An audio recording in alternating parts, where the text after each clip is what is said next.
ಓಂ ಸರ್ವಸ್ಮ ಆತ್ಮನೇ ನಮಃ. ಮಹಾಭಾರತದ ಸ್ವರ್ಗಾರೋಹಣ ಪರ್ವದ 26ನೇ ಭಾಗ ಇದು. ತಾತ್ಪರ್ಯ ನಿರ್ಣಯದ 32ನೇ ಅಧ್ಯಾಯದ 165ನೇ ಶ್ಲೋಕವನ್ನು ನಾವಿವತ್ತು ಶ್ರವಣ ತಂದುಕೋಬೇಕಾಗಿದೆ. ಇಡೀ ಸ್ವರ್ಗಾರೋಹಣ ಪರ್ವ ಮಹಾಭಾರತದ ಕಥೆ ಸಮಾಪ್ತವಾಗಿದೆ. ಹಿಂದೆ ಬೌದ್ಧಾವತಾರದ ವರ್ಣನೆ ಬಂದಿತ್ತು. ಭಗವಂತ ಬುದ್ಧ ಒಬ್ಬನೇ ಅನೇಕ ಜನರು ಇಲ್ಲ ಅಂತ ಅನ್ನೋದನ್ನು ನಾವು ನೋಡಿದ್ದೀವಿ. ಇತಿಹಾಸದಲ್ಲಿ ಕಂಡು ಬಂದ ಬುದ್ಧ ಒಬ್ಬ ಬೇರೆ, ಅರ್ಥಾತ್ ಮಾನವನಾದ ಬುದ್ಧ ಒಬ್ಬ ಬೇರೆ, ಭಗವಂತನಾದ ಬುದ್ಧ ಒಬ್ಬ ಬೇರೆ ಅನ್ನೋದು ಆಚಾರ್ಯರಿಗೆ ಸಮ್ಮತ ಏನೂ ಅಲ್ಲ ಅಂತ ಅನ್ನೋದನ್ನು ನಾವು ನೋಡಿದ್ದೀವಿ. ಮತ್ತು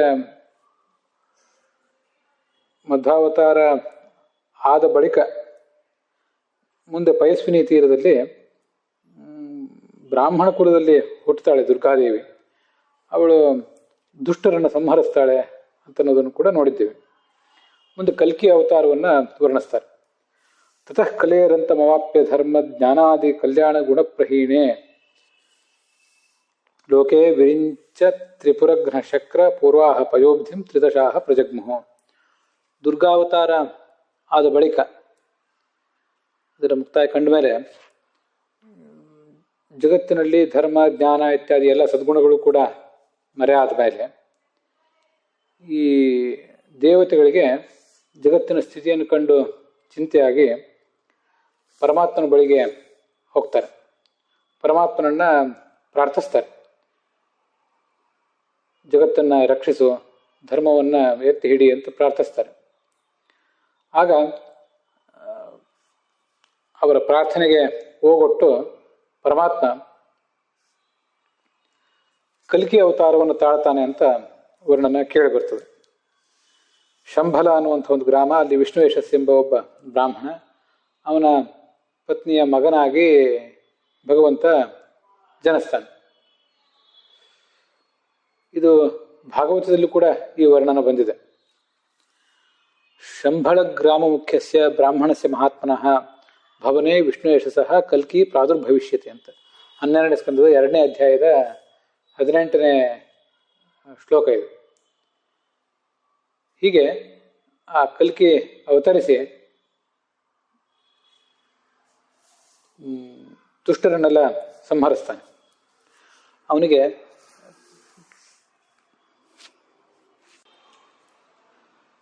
ಕಲ್ಕಿ ಅಂತ ಹೆಸರು ಬಂದದ್ದು ಹೇಗೆ ಅಂತ ಅನ್ನೋದನ್ನ ಇಲ್ಲಿ ವರ್ಣಿಸ್ತಾರೆ.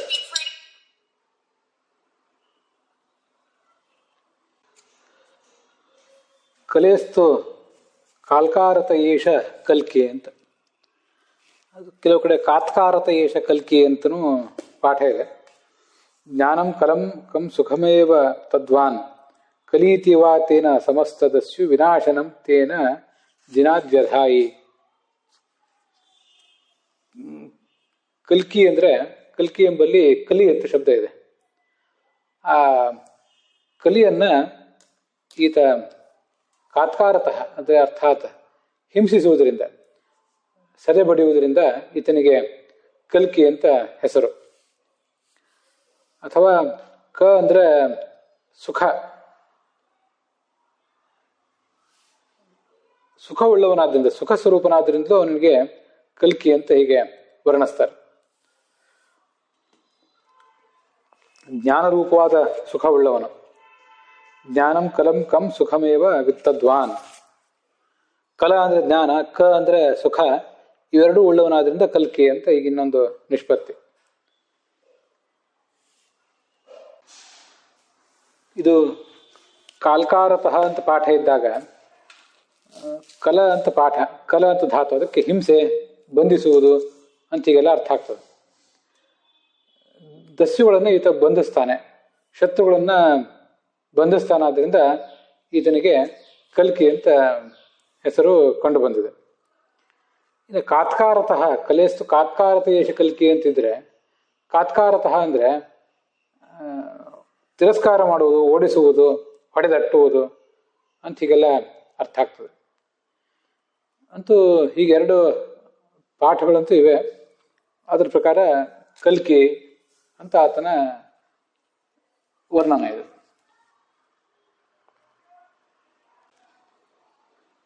ಒಂದೇ ದಿನದಲ್ಲಿ ಶತ್ರುಗಳನ್ನೆಲ್ಲ ಹೊಡೆದಾಡ್ತಾನಂತೆ.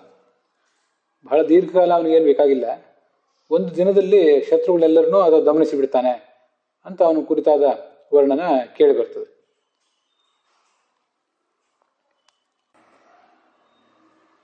ತುರಂಗಿ ಕುದುರೆಯನ್ನೇರಿ ಬರ್ತಾನೆ.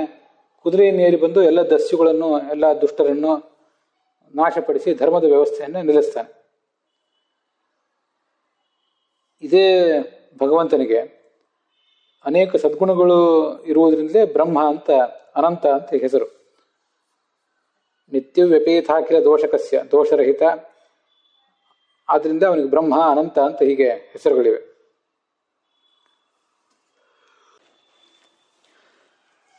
ಅಲ್ಲಿಗೆ ತಾತ್ಪರ್ಯ ನಿರ್ಣಯದ ಕಥೆ ಎಲ್ಲ ಮುಕ್ತಾಯ ಕಂಡಿದೆ. ಆನಂದ ತೀರ್ಥ ಅಂತ ಹೆಸರಿರುವಂತಹ ಪೂರ್ಣಪ್ರಜ್ಞ ಎಂಬ ಮುನಿ, ಮೂಲತಃ ಪೂರ್ಣಪ್ರಜ್ಞ ಅಂತ ಹೆಸರು, ಆನಂದ ತೀರ್ಥ ಅಂತ ಹೆಸರು ಇವರಿಗೇನೆ.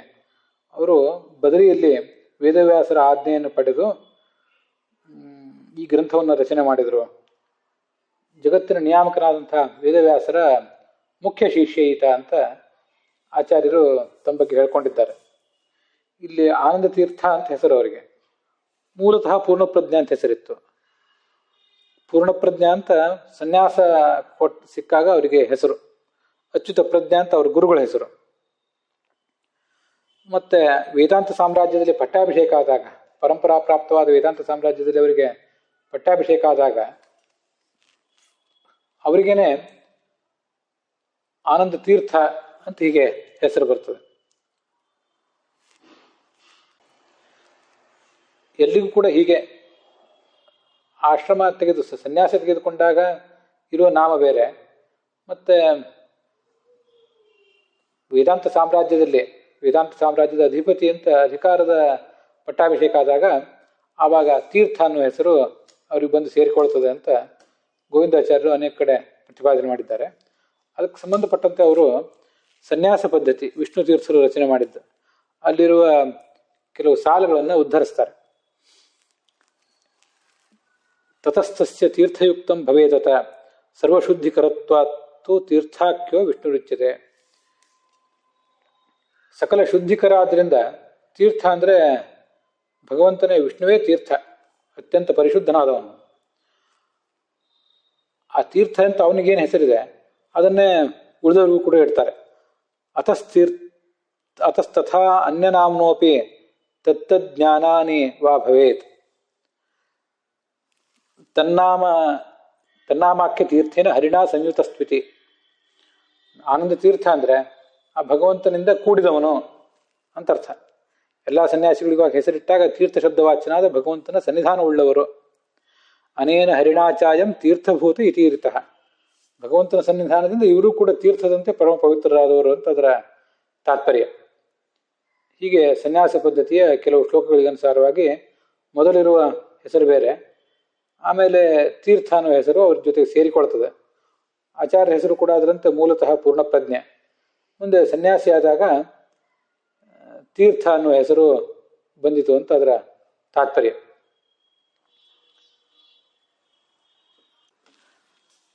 ಆ ವ್ಯಾಸರ ಅನುಗ್ರಹದಿಂದಲೇ ಈ ಆನಂದ ತೀರ್ಥ ಅರ್ಥಾತ್ ನಾನು ಬ್ರಹ್ಮಸೂತ್ರ, ಇತಿಹಾಸ ಎಲ್ಲವನ್ನೂ ಕೂಡ ಬಲ್ಲೆ. ಈ ತಾತ್ಪರ್ಯ ನಿರ್ಣಯ ಗ್ರಂಥ ಆ ಎಲ್ಲ ಶಾಸ್ತ್ರಗಳಿಗೂ ಕೂಡ ನಿರ್ಣಾಯಕ. ವಿಶೇಷತೋ ಭಾರತ ವರ್ತ್ಮಚಾರಿ, ಮುಖ್ಯವಾಗಿ ಮಹಾಭಾರತದ ಅರ್ಥವನ್ನು ಹೇಳಲಿಕ್ಕಾಗಿರುವಂಥದ್ದು ಈ ಗ್ರಂಥ. ಪುರಾಣಗಳಲ್ಲಿ ಪರಸ್ಪರ ವಿರುದ್ಧವಾದಂತಹ ವಾಕ್ಯಗಳು ಕಂಡು ಬರ್ತವೆ. ಆದ್ರಿಂದ ತಾತ್ಪರ್ಯ ನಿರ್ಣಯದ ಸಹಾಯ ಇಲ್ಲದೆ ಹೋದರೆ ಆ ಗ್ರಂಥಗಳನ್ನು ಅರ್ಥ ಮಾಡ್ಕೊಳ್ಳಿಕ್ಕಾಗೋದಿಲ್ಲ. ಅದಕ್ಕಾಗಿ ನಿರ್ಣಯ ಗ್ರಂಥ ಇವೆಲ್ಲ ಅರ್ಥಗಳನ್ನು ನಿರ್ಣಯ ಮಾಡಲಿಕ್ಕಾಗಿಯೇ ಒಂದು ಗ್ರಂಥದ ಅವಶ್ಯಕತೆ ಇದೆ ಅನ್ನೋ ದೃಷ್ಟಿಯಿಂದ ಬ್ರಹ್ಮಸೂತ್ರಗಳನ್ನು ವೇದವ್ಯಾಸರು ರಚನೆ ಮಾಡಿದ್ರು. ಆದರೆ ಅದಕ್ಕೂ ಕೂಡ ವಿಪರೀತ ವ್ಯಾಖ್ಯಾನಗಳು ಬಂದವು. ಆಗ ಈ ಸೂತ್ರಗಳಲ್ಲಿ ಎಲ್ಲ ಅರ್ಥವೂ ಉಚಿತವಾಗಿದ್ದರೂ ಕೂಡ ಜೀವೇಶ್ವರ ಐಕ್ಯವನ್ನು ಕೆಲವರು ಪ್ರತಿಪಾದನೆ ಮಾಡಿದರು. ಅದಕ್ಕೆ ಉಚಿತವಾದ ಭಾಷ್ಯವನ್ನು ಬರೆದು ಆ ಸೂತ್ರಗಳ ಅರ್ಥಗಳನ್ನು ಆಚಾರ್ಯರು ಮಧ್ವಾಚಾರ್ಯರು ಸ್ಪಷ್ಟಪಡಿಸಿದರು. ವ್ಯಾಸಾಜ್ಞೆಯ ಭಾಷ್ಯವರಂ ವಿಧಾಯ ಪೃಥಕ್ ಪೃಥಕ್ ಚೋಪನಿಷತ್ಸು ಭಾಷ್ಯಂ. ಅವು ಕೆಲದಕ್ಕೂ ಕೂಡ ಸರಿಯಾದ ಅರ್ಥವನ್ನು ಬರೆದು ಎಲ್ಲವೂ ಭಗವತ್ಪರ, ಸರ್ವೋತ್ತಮನಾದ ಹರಿಯ ಸರ್ವೋತ್ತಮತ್ವವನ್ನೇ ಅವು ಪ್ರತಿಪಾದನೆ ಮಾಡ್ತವೆ ಅನ್ನೋದನ್ನ ಇವರು ತೋರಿಸಿಕೊಟ್ರು. ತನುಸ್ತೃತೀಯ ಪವನಸ್ಯ ಸೇಯಂ ಸದ್ಭಾರತಾರ್ಥ ಪ್ರತಿಪಾದನಾಯ. ಮಹಾಭಾರತದ ಸರಿಯಾದ ಅರ್ಥವನ್ನು ಪ್ರತಿಪಾದನೆ ಮಾಡಲಿಕ್ಕಾಗಿಯೇ ಈ ಗ್ರಂಥ ಇದೆ. ಅದನ್ನು ಅಧ್ಯಯನ ಮಾಡಿದರೆ ಜ್ಞಾನಿಗಳಿಗೆ ಭಗವಂತನಲ್ಲಿ ಭಕ್ತಿ ಮೂಡ್ತದೆ. ತೃತೀಯಮಸ್ಯ ವೃಷಭಸ್ಯ ದೋಹಸೆ ದಶಪ್ರಮತಿಂ ಜನಯಂತ ಯೋಷಣಃ ನಿರ್ಯದೀಂ ಬುದ್ಧಾನ್ಮ ಹಿಷಸ್ಯ ವರ್ಪಸಃ. ಹೀಗೆಲ್ಲ ಬಳಿಕ ಸೂಕ್ತದಲ್ಲಿ ಕೂಡ ಅರ್ಥ ವರ್ಣಿತ ಆಗಿದೆ.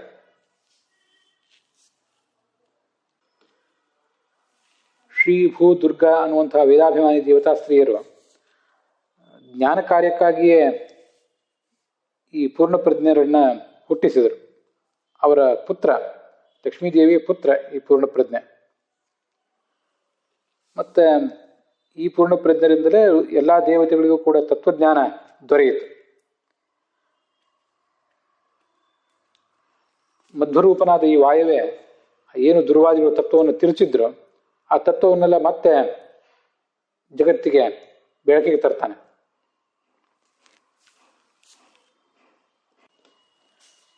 ಹೀಗೆ ಇದೆಲ್ಲ ಬಳಿತ್ಥಾ ಸೂಕ್ತದಲ್ಲಿ ವರ್ಣಿತ ಆಗಿದೆ. ಹೀಗೆ ಬಳಿತ್ಥಾ ಸೂಕ್ತದ ವಾಕ್ಯಗಳಿಂದಲೇ ಇದೆಲ್ಲವೂ ಕೂಡ ಪ್ರತಿಪಾದಿತ ಆಗಿದೆ.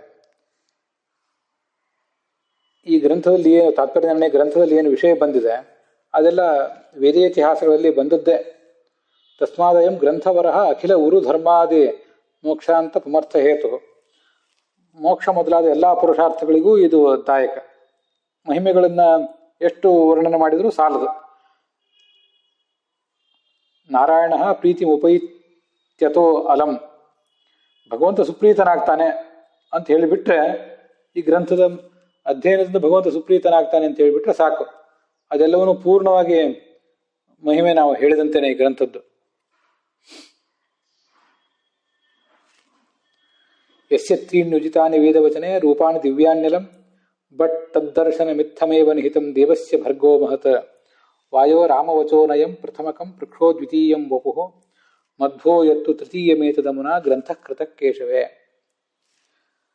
ವಾಯುದೇವನ 3 ರೂಪಗಳು ವೇದ ಮಂತ್ರದಲ್ಲಿ ವರ್ಣಿತ ಆಗಿವೆ. ಆ ಮೂಲ ರೂಪ, ಮುಖ್ಯ ಪ್ರಾಣನ ಮೂಲ ರೂಪ ಏನಿದೆ, ಆ ಎಲ್ಲ ಜ್ಞಾನ ಭಕ್ತಿ ವೈರಾಗ್ಯಾದಿ ಗುಣಗಳಿಂದ ಯುಕ್ತವಾಗಿ 3 ಅವತಾರಗಳನ್ನು ಮಾಡಿದೆ. ಲೋಕವನ್ನ ಕಾಪಾಡುವುದು ಆ ಮೂಲ ರೂಪದ ಕಾರ್ಯ. ರಾಮನ ಸಂದೇಶವನ್ನ ಸೀತೆಗೆ ಒಯ್ದುಕೊಟ್ಟ ರೂಪ ಹನುಮಂತನ ರೂಪ. ಕೌರವ ಸೈನ್ಯವನ್ನು ಸದೆಬಡಿದ ಭೀಮನ ರೂಪವೇ 2ನೇದ್ದು. ಮಧ್ವರ ರೂಪವೇ 3ನೇದ್ದು. 3ನೇ ರೂಪವೇ ಈ ಗ್ರಂಥವನ್ನ ಭಗವಂತನ ಪ್ರೀತಿಗಾಗಿ ರಚಿಸಿದೆ ಅಂತ ತಾತ್ಪರ್ಯ ನಿರ್ಣಯ ಅಲ್ಲಿ ಸಮಾಪ್ತವಾಗಿದೆ.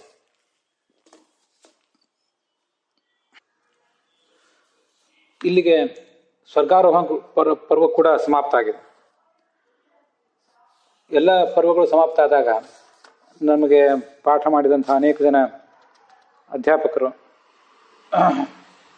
ಅವರಲ್ಲಿ ಅಂತರ್ಯಾಮಿಯಾದ ಭಗವಂತನಿಗೆ ಅದನ್ನು ನಾನು ಅರ್ಪಿಸ್ತಾ ಇದ್ದೀನಿ. ತಾವೆಲ್ಲ ಅದನ್ನು ನೋಡಿದ್ದೀರಿ. ಇದೀಗ ಕಡಿಯಾಳಿ ವಾದಿರಾಜ ಉಪಾಧ್ಯಾಯರ ಸರದಿ. ಪೂರ್ಣಪ್ರಜ್ಞೆ ವಿದ್ಯಾಪೀಠದಲ್ಲಿ 64ರಿಂದ 74ನೇ ಇಸ್ವಿಯವರೆಗೆ ಅಧ್ಯಯನ ಮಾಡಿದವರು ಅವರು. ಮತ್ತೆ ಸುಧಾಮಂಗಳ ಇತ್ಯಾದಿ ಮುಗಿದ ಮೇಲೆ ಚಂದ್ರಿಕಾ, ನ್ಯಾಯಾಮೃತ ಇತ್ಯಾದಿ ಗ್ರಂಥಗಳನ್ನು ಕೂಡ ವಿದ್ಯಾಮಾನ ತೀರ್ಥರಿಂದ ಅಧ್ಯಯನ ಮಾಡಿದರು.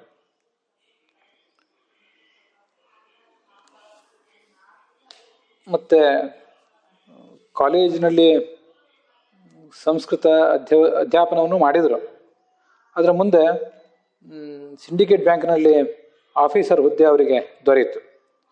25 ವರ್ಷ ಕಾಲ ಸಿಂಡಿಕೇಟ್ ಬ್ಯಾಂಕ್ನಲ್ಲಿ ಮ್ಯಾನೇಜರ್ ಹಂತದವರೆಗೆ ಕಾರ್ಯವನ್ನು ಮಾಡಿ ಸ್ವೇಚ್ಛೆಯಿಂದ ಅವರು ಆ ಕಾರ್ಯದಿಂದ ನಿವೃತ್ತರಾದರು ಅಂತ ಅವ್ರದ್ದೊಂದು ಹಿನ್ನೆಲೆ ಕೇಳಿ ಬರ್ತದೆ.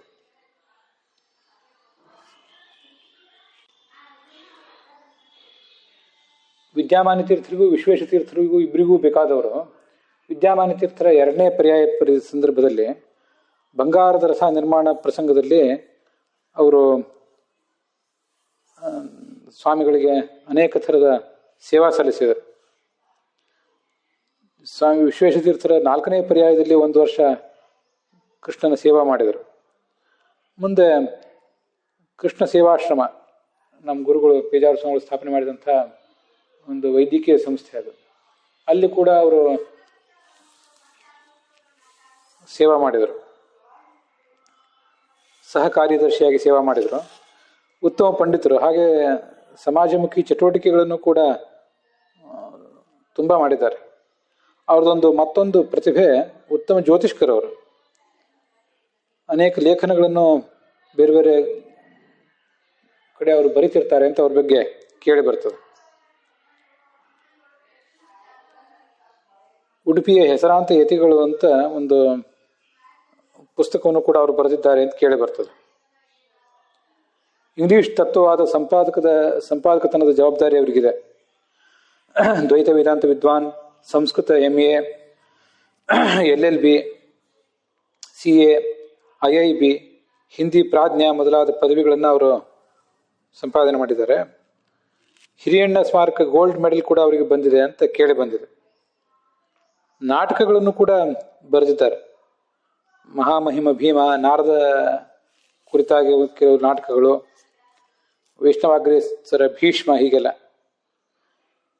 ನಾನು ಅವ್ರನ್ನ ಯಾಕೆ ನೆನಪಿಸ್ಕೊಳ್ಬೇಕಾಯ್ತು ಅಂದರೆ, ಪೂರ್ಣಪ್ರಜ್ಞೆ ವಿದ್ಯಾಪೀಠದಲ್ಲಿ ಅವರು ಅಧ್ಯಾಪಕರೇನೂ ಆಗಿರಲಿಲ್ಲ.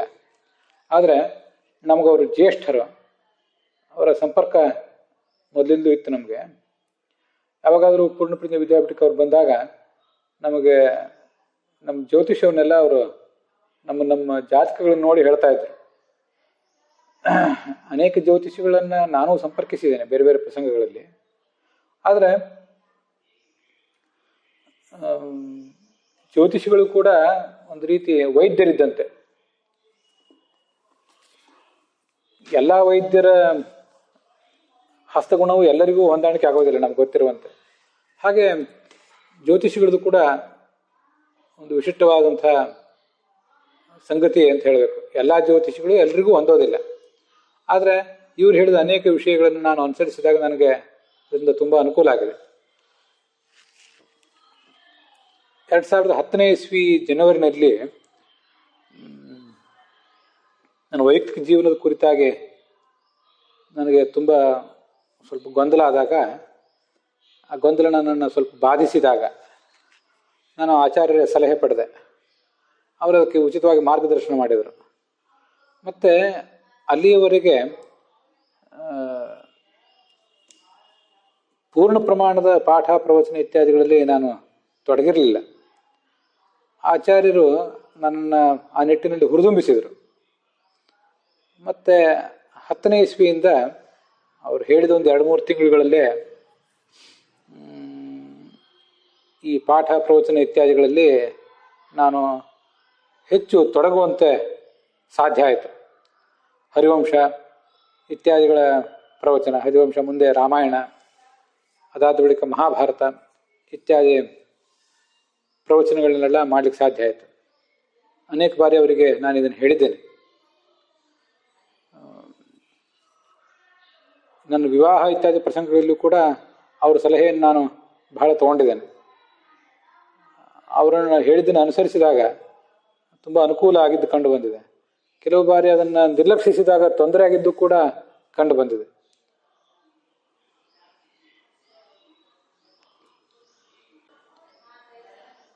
ಎರಡು ಸಾವಿರದ 10ನೇ ಇಸ್ವಿಯ ಫೆಬ್ರವರಿಯಿಂದ ಏಪ್ರಿಲ್ವರೆಗೆ ಸುಮಾರು 48 ದಿವಸ ನನಗವರು ಸ್ವಲ್ಪ ಜಪ ತಪ ವಿಶೇಷವಾಗಿ ಮಾಡಲಿಕ್ಕೆ ಹೇಳಿದರು.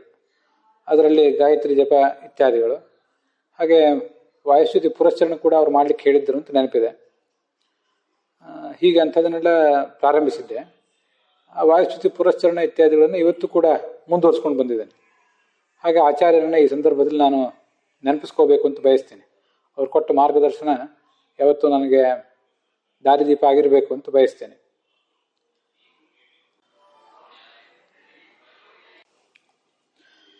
ಇದು ಅವರ ಅಂತರ್ಯಾಮಿಯಾಗಿರ್ತಕ್ಕಂಥ ಭಾರತೀಯರಮಣ ಮುಖ್ಯ ಪ್ರಾಣಾಂತರಿಕನಾದಂಥ ರುಕ್ಮಿಣಿ ಸತ್ಯಭಾಮ ಸಮೇತ ಶ್ರೀಕೃಷ್ಣನಿಗೆ ಅರ್ಪಿತ ಆಗಬೇಕು.